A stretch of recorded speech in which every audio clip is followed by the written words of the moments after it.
When Jimmy Donaldson, better known as MrBeast, gives away literal islands and millions in cash, people lose their minds. The untold truth is that MrBeast's massive giveaways create a terrifying security nightmare that's dangerously close to getting someone killed. A man named Abraham Shakespeare was shot twice in the chest and buried under a concrete slab after winning $30 million in the Florida lottery. Another winner, Jeffrey Dampier, was bound with shoelaces and shot in the back of the head by his own sister-in-law. Now imagine those exact stories, but the winner's face has been broadcast to nearly 500 million people on YouTube in videos like, "Ages 1 to 100 fight for $500,000. That's what's happening on MrBeast's channel right now. Let's start with the number that makes all of this dangerous in the first place. MrBeast has roughly 478 million subscribers on his main YouTube channel as of April 2026. He became the first individual creator on Earth to pass 400 million subscribers on June 1st, 2025. His subscriber count alone is bigger than the entire population of the United States. Now here's where it gets crazier. Rolling Stone reported that roughly 40% of his audience is between the ages of 10 and 20. Young, impressionable, digitally exposed.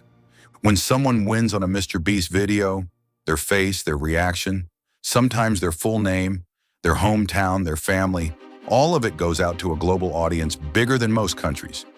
There's no anonymity option, no blind trust, no pixelated face. Because the winner's reaction is the entertainment product. If MrBeast hid the winner, the video falls apart. That's where the real problem starts. Abraham Shakespeare isn't an outlier. He's part of a pattern. A man named Uruj Khan won a $1 million scratch ticket in Chicago in June 2012. He collapsed and died the day after his $425,000 check was issued, July 20th, 2012. The Cook County Medical Examiner ruled it cyanide poisoning in December 2012. The homicide remains unsolved as of 2024. It gets worse. In November 2015, a Georgia man named Gregory Birch Jr. won $434,272 on Fantasy 5. In January 2016, he was shot to death in his home in front of his girlfriend Jasmine Hendricks and one of his children. His killers, a group of 7 people, including gang member DeBrentice Overstreet, walked away with $200. The Georgia Supreme Court upheld Overstreet's life sentence. Then there's Jeffrey Dampier, won $20 million on the Illinois Lotto in 1996. On July 26, 2005, he was kidnapped by his sister-in-law, Victoria Jackson, and her boyfriend, Nathaniel Jackson. They bound him with shoelaces. They shot him in the back of the head. Both got 3 consecutive life sentences each. But that's not all. William Bud Post III won $16.2 million in 1988. His own brother Jeffrey Post was convicted in 1993 of hiring a hitman to kill Bud and his 6th wife Constance, just to inherit the share. If you want more content about wealth, fame, and the dangers nobody talks about, hit subscribe. We post these every week. But listen to this. There's one case that goes beyond what most people can even imagine. In December 2002, a man named Andrew Jack Whitaker Jr. won $314.9 million on Powerball in West Virginia. Took a lump sum of $113.4 million.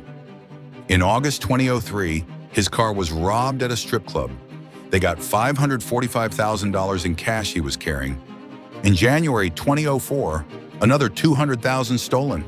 In September 2004, his granddaughter Brandy Bragg's boyfriend Jesse Tribble died of a drug overdose inside Whitaker's home. In December 2004, Brandy Bragg herself was found dead at age 17. Drug overdose, body wrapped in a tarp. His daughter Ginger died in 2009. By 2007, Whitaker said his bank accounts had been emptied. He died on June 27, 2020, at the age of 72. His public quote was, "I wish I'd torn that ticket up." That's what happens when $314 million enters the public record. And that's a man with lawyers, advisors, and security. Whitaker had infrastructure most people will never have. A MrBeast 500K winner walks out with no infrastructure, just a name and a face that 478 million people now recognize. But here's where it stops being theoretical and starts being documented harm. On September 16, 2024, 6 contestants filed a class action lawsuit against Mr. B 2024 LLC, Off One's Base LLC, and Amazon Alternative LLC in Los Angeles County Superior Court. Lead counsel was Robert Pafundi. The allegations from the Beast Games shoot at Allegiant Stadium in Las Vegas, July 18 to 22, 2024, are brutal. Beast Games, produced for Amazon Prime Video, was supposed to be MrBeast's biggest production yet. Essentially a real-world version of Squid Game, the challenge with even higher stakes. Several contestants ended up hospitalized. A hospital employee told reporters there were 3 or 4 hospital evacs in a single day and called the production unprepared for the scale. It gets worse. The lawsuit alleges that prescribed medications were not distributed. Food was denied to diabetics. Water was withheld. The withholding of medication, according to the lawsuit, resulted in at least 2 seizures. The contract every contestant signed, reviewed by the New York Times, included this line: "I understand that such activities may cause me death, illness, or serious bodily injury, including but not limited to exhaustion, dehydration, overexertion, burns, and heat stroke." A contestant named Amanda Rose publicly told YouTuber Rosanna Pansino in December 2024 that she suffered a traumatic brain injury during the games. Pansino's contestant sources said this on the record. "Guys started tackling and hitting women. 2 girls were tackled and passed out on the field and dragged off to continue filming. I saw people with broken bones, stitches, etc., and most were women."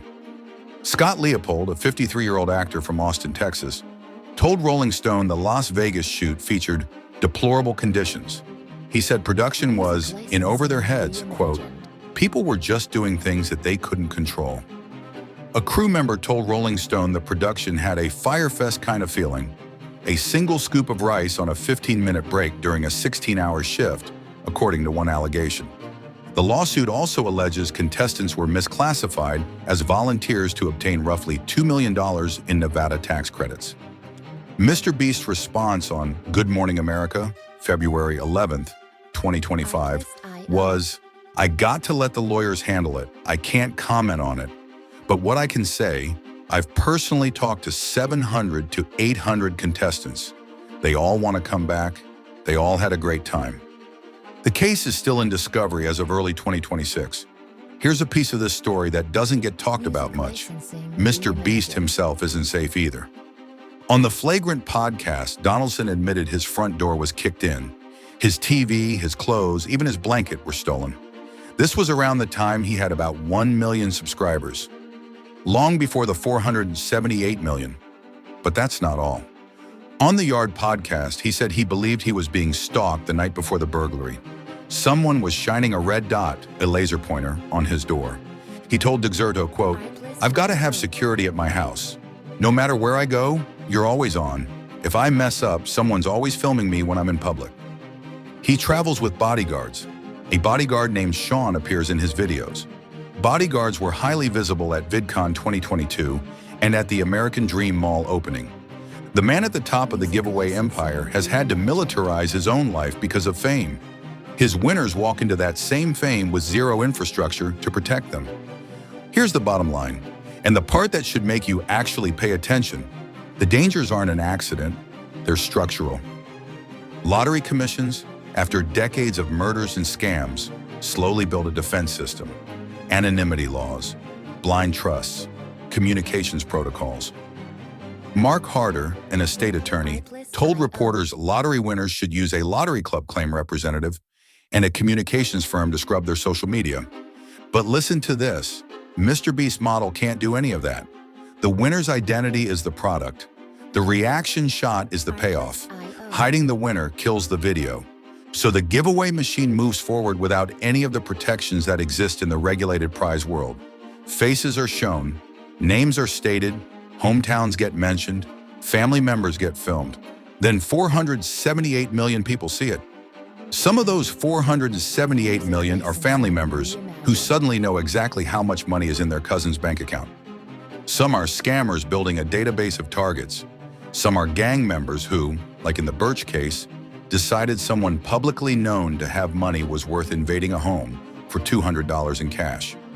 There's no specific MrBeast winner who's been publicly identified as murdered or kidnapped for their winnings. We need to be honest about that. But the math says this. Take a known dangerous activity, public prize winning. Strip away every defense mechanism the lottery industry built over decades. Multiply the audience by 10 or 100. Concentrate the demographic to mostly young people. Run the experiment for years on hundreds of contestants. This is the structural setup. The danger is foreseeable. It's on record. The only thing missing right now is a name.